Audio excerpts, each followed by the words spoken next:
तो Albert Bandura का जन्म 4 दिसंबर 1925 को हुआ था। ये कैनेडियन थे, राइट? और इनका जो प्रमुख कार्य है वो अधिगम के क्षेत्र में सामाजिक अधिगम को लेकर के इन्होंने एक सिद्धांत दिया था। अब इस सिद्धांत के संबंध में कुछ बेसिक बातें हम समझते हैं। तो सबसे पहले तो ये है कि social learning theory emphasis on the importance of observing and modelling the behaviours, attitude and emotional reactions of other. देखिए, आप इस बात से सहमत होंगे कि बचपन से लेकर के आज तक आपने अपने वातावरण में होने वाली बहुत सारी घटनाओं को, या आपने कई सारे व्यक्ति होंगे जिनसे आपका परिचय रहा होगा, उनके बिहेवियर में से कुछ अच्छी बातों को एडॉप्ट करने का प्रयास किया होगा। ठीक है? जैसे अगर आपके घर में बहुत पोलाइटली सब बात करते हैं तो आप भी पोलाइटली बात करते होंगे। अगर आपके घर में सब एग्रेसिव बात करते हैं तो बहुत एग्रेसिवली आप भी बात करते होंगे। तो ये बिहेवियर कहाँ से ऑप्ट किया आपने? अपने घर से किया। ऐसे ही जब आप स्कूल में रहे होंगे तो जो भी आपका बहुत फेवरेट टीचर रहा होगा, चाहे वो मैथ्स का हो, चाहे वो साइंस का हो, चाहे एसएसटी का हो, तो जो भी विषय वो पढ़ाता होगा और जैसे पढ़ाता होगा, उसके पढ़ाने के उस तरीके को भी आप कई बार इमिटेट करने का प्रयास करते हो। ठीक? तो ये कुछ आधारभूत बातें थी जिनके बेसिस पे बंदूरा ने अपने अध्ययन को बल दिया और ये जानने का प्रयास किया कि ऑब्जर्वेशन के माध्यम से या निरीक्षण के माध्यम से हम, या अवलोकन अवलोकन के माध्यम से कह सकते हैं, निरीक्षण नहीं कहेंगे, तो अवलोकन के माध्यम से हम कितना अधिक सीख सकते हैं। और इसी पर इन्होंने ये जो अपना सिद्धांत है इसको प्रतिपादित किया है। तो इनका मानना ये है कि कोई भी व्यक्ति ऑब्जर्वेशन के माध्यम से व्यवहार, अभिवृत्ति तथा जो इमोशनल रिएक्शंस होते हैं, भाई आप अपने घर में देखते हैं, गुस्सा आने पर अगर आपके पेरेंट्स, पापा हो, बड़े भाई बहन हो, तोड़ फोड़ करते हैं, ठीक है, तो आप भी गुस्सा आने पर तोड़ फोड़ करोगे।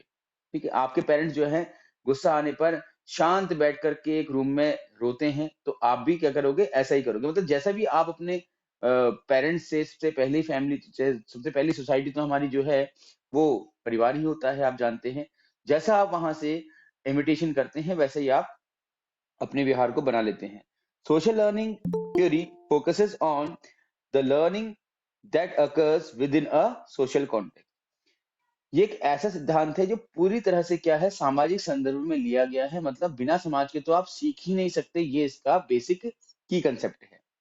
He stresses they stressed the importance of observational learning, imitation and modeling। ठीक है, तो इस प्रकार से इन्होंने ऑब्जर्वेशनल लर्निंग, ये बहुत इंपॉर्टेंट पॉइंट है, इंपॉर्टेंट वर्ड है इनके अकॉर्डिंग। तो इसको आप याद करिएगा कि ऑब्जर्वेशनल लर्निंग का मतलब क्या होता है और इन्होंने इस पर क्यों बल दिया है। ठीक? जैसा कि मैंने अभी आपको बताया था कि ऑब्जर्वेशन लर्निंग में क्या होता है, आप ऑब्जर्वेशन करते हैं किसी भी व्यक्ति के व्यवहार का। जो व्यक्ति आपको पसंद होता है, उस व्यक्ति के व्यवहार को आप इमिटेट करने का प्रयास करते हैं। ठीक है ना? तो इसको बोलते हैं ऑब्जर्वेशनल लर्निंग। तो observational learning, people can learn through observation, right? अगर आपसे कहा जाता है कि चलो आज आपको कार चलाना सिखाया जाएगा या स्कूटी चलाना सिखाया जाएगा, ठीक है, तो आप कैसे सीखते हैं? आप पहले ऑब्जर्व करते हैं, देखते हैं कि जो भी एडल्ट है, जो जानकार है उस पर्टिकुलर फील्ड का, वो किस प्रकार से एक्ट कर रहा है, वैसी एक्शन करने का आप भी प्रयास करते हैं। आप अगर आईएएस बनना चाह रहे हैं और आपने देखा है कि इसी साल कोई आईएएस टॉपर रहा है, उसने 6 घंटे पढ़ाई की, इस किताब से पढ़ाई की, तो उस प्रकार से क्या करते हैं, आप उसका ऑब्जर्वेशन करके अपने जीवन में लागू करते हैं ताकि आप भी उसकी तरह आईएएस बन जाएं। ठीक है? तो ये चीजें इसमें हैं। इंट्रिंसिक रेनफोर्समेंट, तो सबसे पहले तो इंट्रिंसिक का मतलब क्या होता है और रेनफोर्समेंट का मतलब क्या होता है, ये समझ लीजिए। रेनफोर्समेंट वर्ड, अगर अगर आप लोगों को याद हो, मैं पढ़ा चुका हूं पहले की क्लासेस में, तो रेनफोर्समेंट वर्ड का सबसे पहले यूज मनोविज्ञान में किसने किया था? क्लार्क हल ने किया था। और रेनफोर्समेंट के कुछ शेड्यूल्स बताए थे बीएफ स्किनर ने। तो बीएफ स्किनर के सिद्धांत में हमने रेनफोर्समेंट का बहुत ज्यादा प्रयोग देखा है। क्या होता है रेनफोर्समेंट? जब आपको किसी व्यक्ति का कोई भी काम अच्छा लगता है, तो उस काम के बदले आप उस व्यक्ति का प्रशंसा करते हैं, उसका उसको कोई रिवॉर्ड देते हैं, तो उस रिवॉर्ड, उस प्रशंसा की वजह से वो व्यक्ति उस काम को दोबारा करता है। उदाहरण के लिए, अगर माना कोई बच्चा है वो पढ़ाई कर रहा है, तो आप उसके पढ़ाई करने पर बच्चे को चॉकलेट ला के देते हो, बच्चा दोबारा पढ़ाई करता है, right?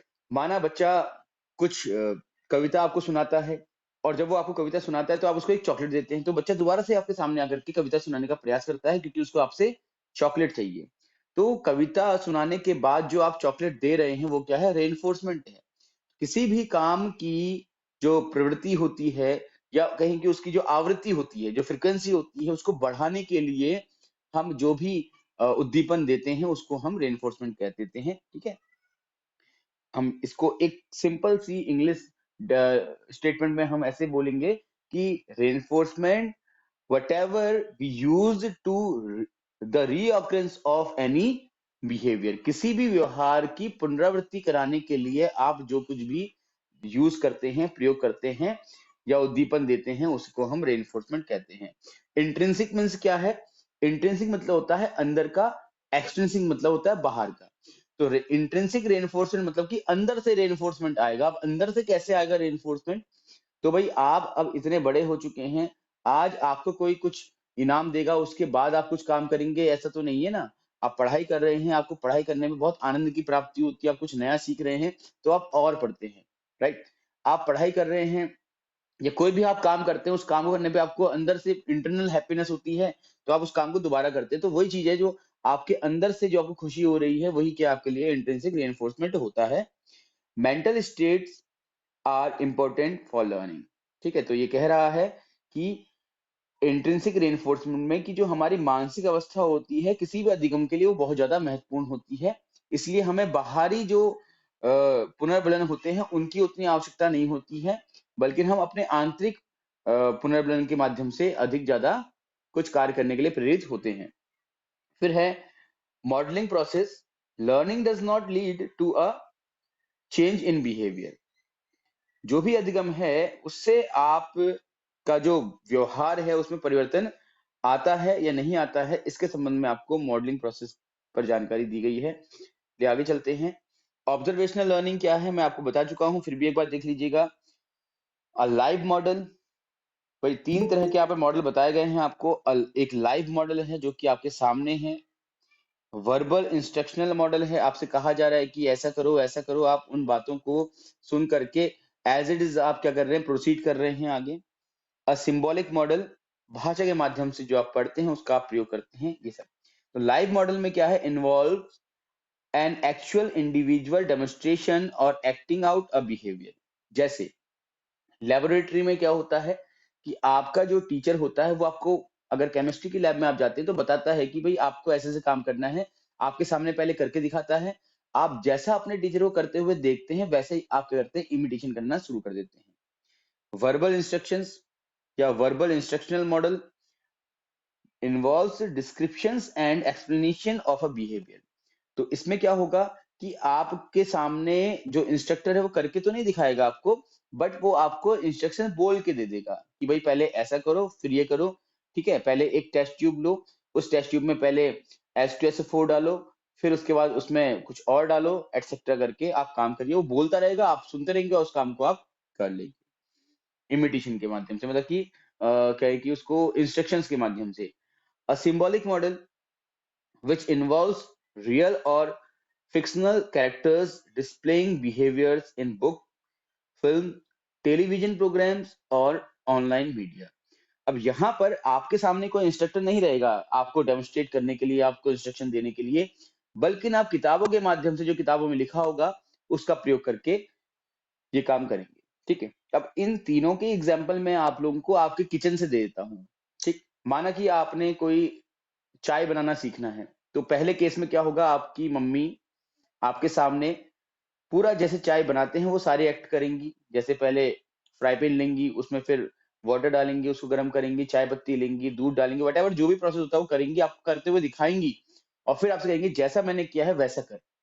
That is live model, जहां पर डेमोन्स्ट्रेशन किया गया है। दूसरा, आपकी अम्मी आपके सामने खड़ी हो गई, अब आपसे बोल रही कि पहले फ्राई पैन रखो, उसके ऊपर फिर अब पानी डालो, अब थोड़ी देर रुको, पानी गर्म होने दो, फिर चाय पत्ती डालो, फिर थोड़ी देर उसको गर्म होने दो, फिर चीनी डालो, फिर गर्म होने दो, फिर दूध डालो, मतलब वट जो भी प्रोसेस होता है वो सब कुछ। तो अब आपकी मम्मी आपको जैसा जैसा बता रही हैं, बोल रही हैं, कर तो नहीं रही ना आपके सामने, बोल रही हैं सिर्फ, वैसा वैसा आप कर रहे हो, तो ये क्या है, आपका इंस्ट्रक्शंस को आप फॉलो कर रहे हैं, it is called a verbal instruction model. ठीक। तीसरा है कि आपकी मम्मी आपके सामने है नहीं, आप कहीं रेंट पे रहते हैं, आपको चाय बनानी है, तो आपने क्या किया, एक रेसिपी वाली बुक ली, उस बुक में जैसे जैसे लिखा था उतना उतना आपने उसके अकॉर्डिंग काम कर लिया, तो ये हो गया आपका क्या, सिंबॉलिक मॉडल। आई होप आपको समझ में आ गया होगा कि ऑब्जर्वेशनल लर्निंग में तीन तरह के जो मॉडल्स होते हैं वो क्या क्या होते हैं, उनका क्या क्या रोल रहता है और कैसे कैसे एक्ट करते हैं। इंट्रिंसिक रेनफोर्समेंट क्या होता है बता चुका हूं आपको मैं। Intrinsic reinforcement is a form of internal reward such as pride, satisfaction and sense of accomplishment. ठीक, तो ऐसी स्टेट, ऐसी मेंटल स्टेट जिसमें आपको अंदर से कोई रिवॉर्ड मिलता है, जैसे कि आपको बहुत सम्मान की अनुभूति होती है, आपने स्टेज में आकर के कोई भाषण दिया, सब लोगों ने तालियां बजा दी भयंकर तरीके से और आपको बहुत खुशी मिल गई, आपको सम्मान की अनुभूति हुई, अब आप बार बार करेंगे, ऐसा काम करने का प्रयास करेंगे। राइट। आपने पढ़ाई की, आप दिन भर पढ़ाई कर रहे थे, शाम को आपने ये सोचा कि आज मैंने बहुत सारा कुछ सीख लिया है और आपको खुशी हुई, सेटिस्फेक्शन हुआ अपनी पढ़ाई से लेकर के, कि पूरा दिन आपने वेस्ट ना करके दिन भर घर में बैठ के पढ़ाई कर ली, समझ रहे हैं आप। तो ये सेटिस्फेक्शन आपको मिल रहा है, क्या है, इंटरनल है। ठीक। ऐसे ही कोई भी काम आप करते हैं तो उसके पूरा होने पर आपको जो सुख मिलता है वो क्या है, आपका इंट्रिंसिक रेनफोर्समेंट आता है। इसमें आपको बाहर से कुछ नहीं मिल रहा, लेकिन अंदर से क्या हो रहा है, कुछ सेटिस्फेक्शन या प्राइड या कहेंगे एक हैप्पीनेस की फीलिंग आपको हो रही है। मॉडलिंग प्रोसेस क्या होती है, तीन चीजें हम पढ़ रहे थे। पहला हमने पढ़ा था आपका क्या, ऑब्जर्वेशनल लर्निंग डिस्कस कर चुके हैं हम। रेनफोर्समेंट, ठीक है, इंट्रिंसिक रेनफोर्समेंट डिस्कस कर चुके हैं। अब है modelling process. Not all observe behaviours are effectively learn. अब यहाँ पर ये कहा जा रहा है कि आप ऑब्जर्वेशन तो बहुत सारे व्यवहारों का करते हैं, लेकिन हर व्यवहार आप नहीं सीख लेते हैं। Factors involving both the model and the learner can play a role in whether social learning is successful. ठीक है, तो इसका मतलब ये है कि कुछ ऐसे फैक्टर होते हैं जो एक तो सीखने वाले में और जिससे वो सीख रहा है उसमें, ठीक है, जिसके माध्यम से जो सोशल लर्निंग है वो सक्सेसफुल हो पाती है। अब ये क्या क्या फैक्टर्स होते हैं देखते हैं। तो मॉडलिंग प्रोसेस में कौन कौन से पॉइंट हैं, देखिए ये बहुत इंपॉर्टेंट आपके लिए होते हैं, इसको प्लीज आप लोग लर्न कर लीजिएगा, ये एग्जाम में बहुत पूछा जाता है। एक क्वेश्चन तो ये आता है कि भाई ऑब्जर्वेशनल लर्निंग कंसेप्ट किसने दिया है, तो ब्रूनर ने, ओ सॉरी, बंदूरा ने दिया हुआ है, सोशल लर्निंग के अंदर आता है। दूसरा ये है कि इसका जो प्रोसेस है, स्टेप्स है, वो क्या क्या है, तो देखिए attention, retention, production and motivation. अब यहाँ पर मोटर प्रोडक्शन, रिप्रोडक्शन लिखा हुआ है, इसको आप सिर्फ प्रोडक्शन भी देखेंगे कई सारी बुक्स में, कई सारी बुक्स में जो थर्ड पॉइंट है वो मोटर रिप्रोडक्शन के स्थान पर सिर्फ प्रोडक्शन भी लिखा हुआ है, तो मैं प्रोडक्शन बोल दे रहा हूँ। डजंट मैटर कि आप मोटर रिप्रोडक्शन को गलत समझिए, ठीक है। अटेंशन मतलब क्या होता है ये समझिए पहले। अब ये प्रोसेस है, स्टेप्स है, और मैं एक एग्जांपल के साथ इसको बिल्कुल फिट करके या रिलेट करके आपको बताऊंगा, आप लोग समझिएगा, और अगर नहीं आएगा तो पूछ लीजिएगा। आपको माना कुछ सीखना है, फॉर एग्जाम्पल आपको, अगर आप मैथ्स के स्टूडेंट है तो आपको मैथ्स का कोई नया कंसेप्ट सीखना है। आप म्यूजिक पसंद करते हैं तो आपको कोई नया म्यूजिक सीखना है, मतलब कि इंस्ट्रूमेंट सीखना है या फिर सॉन्ग सीखना है। आप डांस पसंद करते हैं तो आपको कोई नए सॉन्ग में डांस सीखना है, ठीक है। चलिए, तो हम डांस की बात कर लेते हैं। आपको न्यू सॉन्ग है, डांस सीखना है, अभी कुछ भी ओकेजन में जाकर के आपको करना है, ठीक है, चाहे शादी हो चाहे कुछ भी हो। तो अब डांस सीखने के लिए आप क्या करते हैं, पहले डांस टीचर के पास आप जाते हैं या फिर आप यूट्यूब चैनल चला लेते हैं, ठीक है। तो कहने का मतलब है कि मॉडल कैसे होंगे आपके, तीन तरह के होते हैं, लाइव, वर्बल, इंस्ट्रक्शनल और सिंबॉलिक। अगर आप किसी टीचर के पास जाके सीख रहे हैं और टीचर पहले करके दिखा रहा है सारे स्टेप्स और फिर आप फॉलो कर रहे हैं, तो क्या है, आपका लाइव प्रोडक्शन है, सॉरी लाइव क्या बोलेंगे उसको, ऑब्जर्वेशन है। ठीक हो गया, लाइव मॉडल हो गया वो आपका। ठीक है, आप डांस टीचर के पास जा रहे हैं, डांस टीचर पहले किसी सॉन्ग पर सारे स्टेप्स करके आपको दिखा रहा है, आप क्या करेंगे, उसको अटेंटिवली देखेंगे, यस और नो। तो पहले आप अटेंशन के साथ जो भी एक्टिविटी हो रही है उसको ऑब्जर्व करेंगे, राइट। अब उस ऑब्जर्वेशन को, आपके डांस टीचर ने आपके सामने डांस किया, आपने पूरा ऑब्जर्व किया, अब उसके हर एक स्टेप को आप क्या करेंगे, रिटेन करने की कोशिश करेंगे, रिटेन नहीं कर पाएंगे। फिर ध्यान दीजिएगा, रिटेन करने की कोशिश करेंगे अपनी मेमोरी में। अब यहाँ पर आपकी मेमोरी जितनी शार्प होगी उतना आप रिटेन उसको इजीली कर लेंगे। तो अटेंशन का आपकी मेमोरी के रिटेंशन से डायरेक्ट कनेक्शन होता है। अगर आपका अटेंशन 100% रहा है तो आपका रिटेंशन भी मैक्सिमम होगा। आपका अटेंशन अगर कम रहा है तो आपका रिटेंशन भी क्या होगा, कम हो जाएगा। तो रिटेन करते समय क्या करेंगे आप, जो जो स्टेप्स बताए थे उनको माइंड में रखेंगे और फिर उनको अपने बिहेवियर में लाने का प्रयास करेंगे। फॉर एग्जाम्पल आप डांस करेंगे उस सॉन्ग पर और बहुत सारे स्टेप आप क्या करेंगे, गलत कर देंगे। ठीक है, तो इस तरीके से क्या होगा, जब आपने डांस किया ऑब्जर्वेशन के बाद तो जो रिटेंशन आपका था उसको आपने यूज किया और आपने प्रोड्यूस किया। प्रोड्यूस किया मतलब कि आप डांस कर रहे हैं तो आपका प्रोडक्शन कर रहे हैं आप। अब उस प्रोडक्शन में कुछ गलतियां होंगी, कुछ सही होगा। तो जो गलतियां होंगी वो आपको बताई जाएंगी, उसको आप दूर करने के लिए फिर से रिप्रोडक्शन करेंगे। ठीक है, और अगर सब कुछ सही होगा तो फिर क्या होगा, आपको मोटिवेशन मिलेगा और फिर आप और आगे सीखने का प्रयास करेंगे। ठीक है, तो इस तरीके से अटेंशन में आप पहले जो सीखना चाह रहे हैं उसको ऑब्जर्व करते हैं। रिटेंशन में जो आपने ऑब्जर्व किया उसको आप मेमोरी में रखते हैं अपने। प्रोडक्शन में जो मेमोरी में रखा था अब उसको आप अपने बिहेवियर में क्या करते हैं, अप्लाई करते हैं। और मोटिवेशन में जो आपने अपने बिहेवियर में अप्लाई किया था ना, अब वो कितना सक्सेसफुल हुआ है उसका मोटिवेशन आपको खुद से मिल जाता है। और मोटिवेशन हमेशा क्या होता है, आपको इंट्रिंसिक होता है या एक्सट्रिंसिक होता है। अगर आपने डांस किया, अच्छा किया, तो आपकी डांस टीचर आपको शाबाशी दे रही है, आपके फ्रेंड ताली बजा रहे हैं तो आप खुश।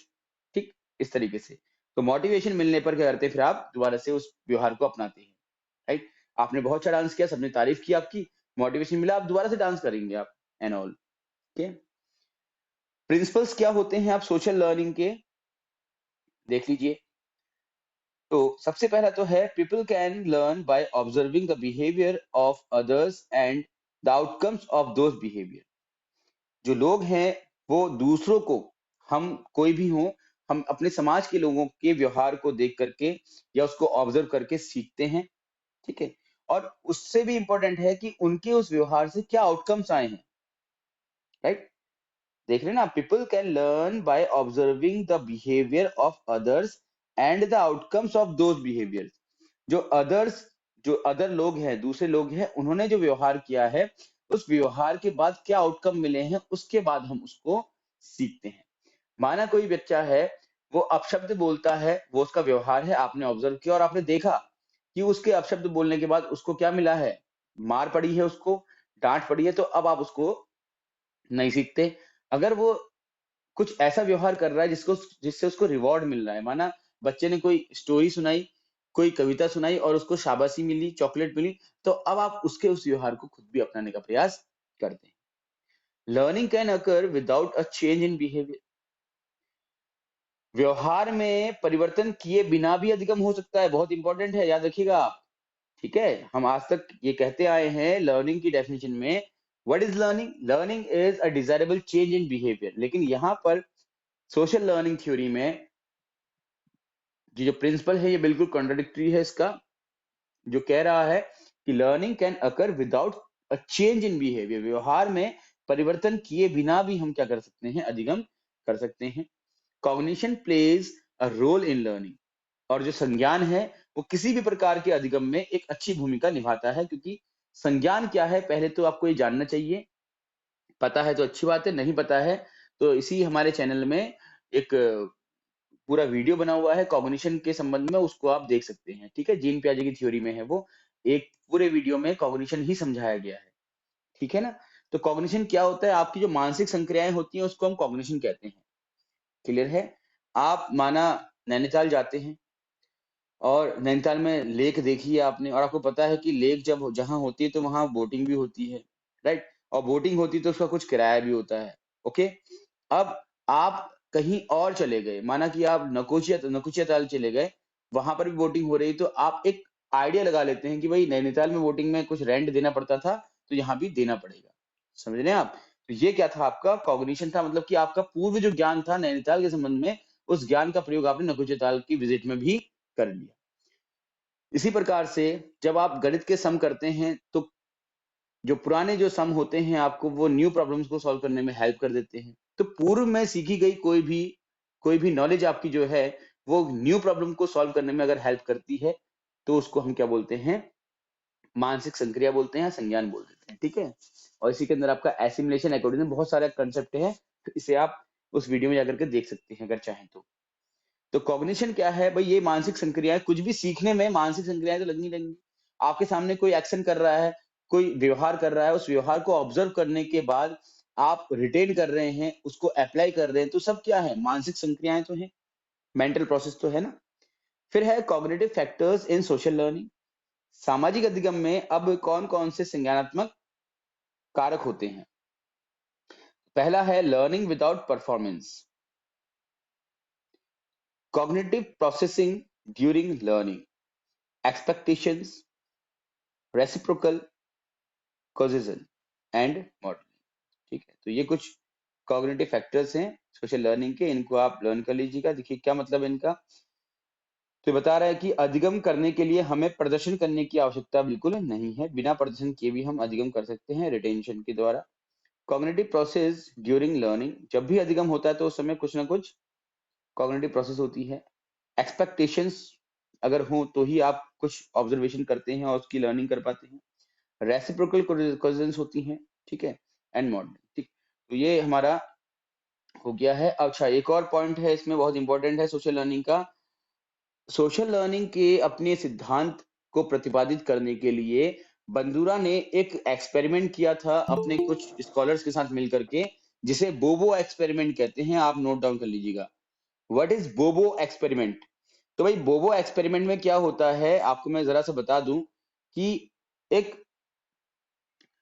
दो ये ग्रुप ले लेते हैं, ठीक है, दो ग्रुप लेते हैं एडल्ट्स के, और उन ग्रुपों में दो अलग अलग ग्रुप के बच्चे भेज देते हैं। For example group A and group B. Group A में कुछ एडल्ट्स होते हैं, कुछ व्यवहार करते हैं, बहुत एग्रेसिव बिहेवियर उनका होता है, बहुत ही आक्रामक व्यवहार करते हैं, तो उनको ऑब्जर्व करने वाले बच्चे भी आक्रामक बन जाते हैं। ऐसे ही ग्रुप बी में जो एडल्ट्स होते हैं उनका व्यवहार जो है बहुत पोलाइट होता है, तो उनको ऑब्जर्व करने वाले बच्चे जो है वो भी बहुत ही पोलाइट बिहेवियर करते हैं। तो इस प्रकार से एक्सपेरिमेंट के माध्यम से जो बंडूरा हैं वो ये कहते हैं कि भाई क्योंकि कुछ बच्चे जिन्होंने बहुत आक्रामक लोगों को व्यवहार करते हुए देखा तो आक्रामक बन गए, कुछ बच्चे जिन्होंने बहुत पोलाइट लोगों को व्यवहार करते हुए देखा तो वो बहुत पोलाइट बन गए। तो इस प्रकार से ऑब्जर्वेशन, जैसा ऑब्जर्वेशन होगा वैसी ही लर्निंग हमारी होती है। Okay, there are three core concepts of the social learning theory. सामाजिक अधिगम के तीन प्रमुख संप्रत्यय हैं और वो क्या है? People can learn through observation, हम लोग अवलोकन के माध्यम से, ऑब्जर्वेशन के माध्यम से सीखते हैं। Internal mental state is essential in the learning process, हमारी जो मानसिक अवस्था होती है उसका बहुत बड़ा महत्व होता है, उसकी बहुत बड़ी भूमिका होती है अधिगम की प्रक्रिया में। और learning does not necessarily lead to change in behaviour, और अधिगम से हमारे व्यवहार में परिवर्तन हो ऐसा जरूरी नहीं है। तो याद रखना है इस बात को कि ऑब्जर्वेशन से हम सीखते हैं, और जब भी हम सीखते हैं तो उसके लिए हमारी इंटरनल जो मेंटल स्टेट होती है वो बहुत जरूरी होती है। उसी को इंट्रिंसिक मोटिवेशन भी कहते हैं हम, या रेनफोर्समेंट भी कहते हैं। और इसके अलावा जो सबसे इंपॉर्टेंट है, जो शायद आप कंफ्यूज कर सकते हैं, वो ये है कि आप हमेशा कहते आए हैं, हम हमेशा पढ़ाते आए हैं कि लर्निंग में हमेशा डिजायरेबल चेंज होता है व्यवहार में, बट यहाँ पर ये कह रहे हैं कि ऐसा होना जरूरी नहीं है। Sometimes there is a learning when no change in behaviour required, कभी कभी बिना किसी व्यवहार परिवर्तन के भी अधिगम हो जाता है। ठीक है, अच्छा, अब what do teacher do under this theory. अब शिक्षक की भूमिका क्या रहेगी इस सिद्धांत के अनुसार अधिगम में? To promote effective modelling a teacher must take sure that the four essential conditions exist. तो टीचर को सबसे पहले तो ये जानना जरूरी है कि जो अधिगम की प्रक्रिया है वो कैसे होती है। उसमें चार जो मेन स्टेप्स होते हैं, attention, retention, production and motivation, उनका ध्यान रखते हुए टीचर क्या करे? पढ़ाने का प्रयास करे। ठीक है, मतलब बच्चे को जब पढ़ा रहे हैं तो कोशिश करें कि बच्चे पहले अटेंटिव हो जाएं। जब वो अटेंटिव हो जाएं तो आप कुछ इस तरीके से पढ़ाएं कि बच्चे उसको मैक्सिमम टाइम तक रिटेन कर पाए। और जब बच्चे रिटेन कर लें तो आप कुछ ऐसा अवसर प्रदान करें बच्चों को कि जो भी उन्होंने रिटेन किया उसको क्या करें? वो प्रेजेंट करें, यानी कि प्रोडक्शन करें। और जब भी बच्चे प्रोडक्शन कर रहे हैं तो उसके बाद आप कुछ जो भी रिक्वायर्ड मोटिवेशन होता है वो दें, ठीक है, जिससे कि बच्चों का जो लर्निंग कहें कि फ्रीक्वेंसी है या फिर जो लर्निंग एटीट्यूड है वो डेवलप हो सके। Teachers must model appropriate behavior and take care that they do not model inappropriate behavior. Teachers को ऐसा व्यवहार करना चाहिए जिसका अनुकरण बच्चे करें तो उनको कुछ विकासात्मक जो है या फिर कहें कि कुछ अच्छा सीखने का मौका मिले, क्योंकि व्यवहार बच्चा सीखता है तो इसलिए टीचर को कुछ ऐसे व्यवहार करने चाहिए। जब भी हम कुछ सिखा रहे हो तो हमें कोशिश करनी चाहिए कि हम डेमोन्स्ट्रेशन के माध्यम से सिखाएं कि बच्चा डेमोन्स्ट्रेशन का जो मॉडल होता है उसको इजीली ग्रैब कर लेता है, और सिंबॉलिक जो मॉडल है वो थोड़ा-सा क्या करें कि उससे बचने का प्रयास करें, ठीक है? इसीलिए आप लोगों को कहा जाता है कि जब भी आप क्लास में पढ़ाते हैं तो अधिक से अधिक आप क्या करें, डेमोन्स्ट्रेशन मेथड का प्रयोग करें। Teacher should help student set realistic expectations for their academic accomplishment. और टीचर को क्या करना चाहिए कि बच्चों के साथ जो भी रियलिस्टिक वास्तविक जो एक्सपेक्टेशन होती हैं उनको रखना चाहिए, मतलब कि ऐसी बच्चों से अपेक्षाएं करनी चाहिए जो कि रियलिस्टिक हो। एक बच्चा अगर एवरेज है पढ़ने में तो उससे एक्स्ट्रा ऑर्डिनरी एक्सपेक्टेशन रखना क्या है, बेकार है, क्योंकि बच्चा उसको तो अचीव कर नहीं पाएगा, और जब अचीव ही नहीं कर पाएगा बच्चा तो उसको क्या है, मोटिवेशन प्रॉपर नहीं मिल पाएगा। तो ये तो रहा टीचर्स के लिए। बच्चे क्या करेंगे इसमें, तो student often learn a great deal simply by observing the people. Student must believe that they are capable of accomplishing school tasks. Students should closely observe appropriate behaviors and learn from them. तो सबसे पहले तो बच्चे क्या करने चाहिए, बच्चे बच्चों को ये अवसर देने चाहिए या बच्चों को कहना चाहिए कि किसी का भी ऑब्जर्वेशन अगर बच्चे कर रहे हैं तो वो क्या हो, प्रॉपर ऑब्जर्वेशन हो, कंप्लीट ऑब्जर्वेशन हो। इसके अलावा बच्चे जो भी उनको स्कूल से टास्क मिलते हैं उसको कंप्लीटली करें, पूरा करें, राइट। इसके साथ ही साथ अंतिम रूप से बच्चे सिर्फ उन्हीं व्यवहारों को एक्सेप्ट करें जो कि क्या है, रिवॉर्डेड है, यानी कि जो समाज के लिए अच्छे हैं। तो ये रहा आपका सोशल लर्निंग थ्योरी। अगर इसमें कोई भी डाउट अगर आपका है तो आप पूछ सकते हैं, राइट। और इससे जो क्वेश्चंस आते हैं मैं एक बार थोड़ा सा बता देना चाहता हूं आपको। सबसे पहला क्वेश्चन बनता है आपका कि social learning theory is produced by, या किसके द्वारा ये दी गई थी, बंदूरा के द्वारा दी गई थी। सोशल लर्निंग थ्योरी का बेसिक कंसेप्ट क्या है, बेसिक कंसेप्ट इसका क्या है, ऑब्जर्वेशनल लर्निंग। तीन बेसिक एलिमेंट्स हैं, observational learning, intrinsic reinforcement and then last one is modelling process. जिनमें से मॉडलिंग प्रोसेस के अंदर 4 स्टेप्स आते हैं। जिस तरीके से बच्चा जिन स्टेप्स को यूज करके बच्चा क्या करता है, सीखता है, attention, retention, production and motivation. ठीक हो गया, राइट। इसके बाद जो भी हमारा ऑब्जर्वेशन होता है वो 3 आधारों पर होता है। पहला है आपका लाइव मॉडल का, दूसरा होता है आपका क्या, वर्बल इंस्ट्रक्शनल, और तीसरा होता है आपका क्या, सिंबॉलिक। ठीक है। इसके अलावा एक जो इंपॉर्टेंट लाइन है याद करने की, इंपॉर्टेंट पॉइंट वो ये है कि इस सिद्धांत के अनुसार प्रत्येक अधिगम में व्यवहार परिवर्तन होना अनिवार्य नहीं है, राइट। तो इस तरीके से हम इसको अभी यहाँ ओवर करते हैं। कोई भी क्वेश्चन अगर आपका हो तो आप पूछ